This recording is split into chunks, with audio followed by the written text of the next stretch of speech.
Nous sommes réunis aujourd'hui en comité de pilotage élargi aux membres du conseil scientifique et aux directeurs de thèse pour faire le point global du projet. C'est un projet qui a démarré depuis 4 années déjà. Donc, je disais qu'il y avait 2 volets, un volet interface sciences-société. Le deuxième volet, c'est le volet collège doctoral, où nous avons accompagné une cohorte de doctorants en leur offrant des possibilités de mobilité dans des laboratoires hors de leur pays, en leur offrant des possibilités de formation sur différentes thématiques, en statistique, en valorisation de la recherche, en rédaction et publication d'articles scientifiques, en montage de projets et dans d'autres thématiques. Et donc, aujourd'hui, nous sommes réunis pour faire le point du volet collège doctoral, du volet interface sciences-société, tirer les leçons et nous projeter vers l'avenir. Donc, le programme Parfao comporte en fait 2 volets.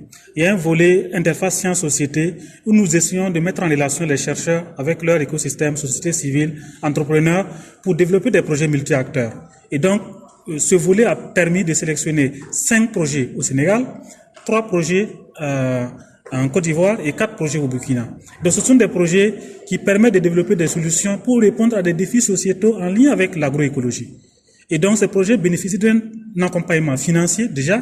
Nous donnons des fonds d'amorçage à ces projets pour qu'ils puissent se mettre en place, mais surtout d'un accompagnement technique. Nous mobilisons des membres scientifiques, des membres entrepreneurs, nous mobilisons des cabinets qui ont de l'expertise juridique, qui ont de l'expertise dans la rédaction de business plans, de business models pour les accompagner et faire en sorte que ces projets puissent se concrétiser.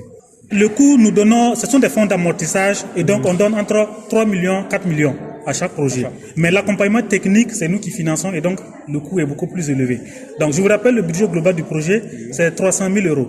300 000 euros, c'est environ 200 millions de francs CFA. Parfao n'est pas n'importe quel projet de recherche. Nous travaillons sur de nombreux projets à l'AUF. Ce projet est particulier d'abord par sa thématique, l'agroécologie. On a eu une COP récemment et on sait à quel point l'agroécologie est aujourd'hui une question stratégique dans nos pays. Le second point fondamental, c'est que c'est un projet multi-pays et qu'il permet de travailler en étroite synergie entre le Sénégal, le Burkina Faso et la Côte d'Ivoire.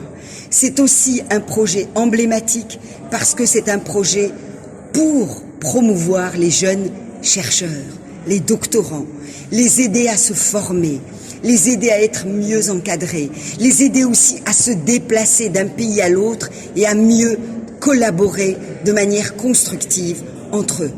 C'est un projet aussi emblématique, car ce projet s'adresse d'abord à la société civile, qu'il travaille en étroite synergie avec les paysans, avec les agriculteurs, et que ces week-ends des solutions, c'était l'occasion de promouvoir le savoir-faire des jeunes chercheurs, mais aussi ce savoir-faire agricole. Et ça, c'est quelque chose d'absolument essentiel. S'il vous plaît, madame, l'IRD et l'AUF, mais il y a des institutions nationales qui travaillent dans ce domaine-là. Nous travaillons essentiellement avec les pays. Nous sommes des coquilles vides sans les pays. Quel sens cela aurait? Donc, en fait, l'IRD et l'AUF, ce sont, je dirais, uniquement et modestement des accompagnateurs, voire des bailleurs. Mais nous sommes là surtout pour promouvoir, pour défendre, pour faire avancer les pays et leurs écosystèmes. Donc, si tous ces organismes que vous citez, si toutes les institutions, les universités ne sont pas partie prenante, ce projet n'aurait pas pu exister. Ces projets sont utiles. La force de Parfao, c'est non pas seulement de la recherche, de la bonne recherche, de la recherche fondamentale, c'est de la recherche utile au développement des sociétés. Les projets qui ont été sélectionnés sont des projets qui ont un impact direct et immédiat sur les populations. Et c'est en cela qu'ils sont importants.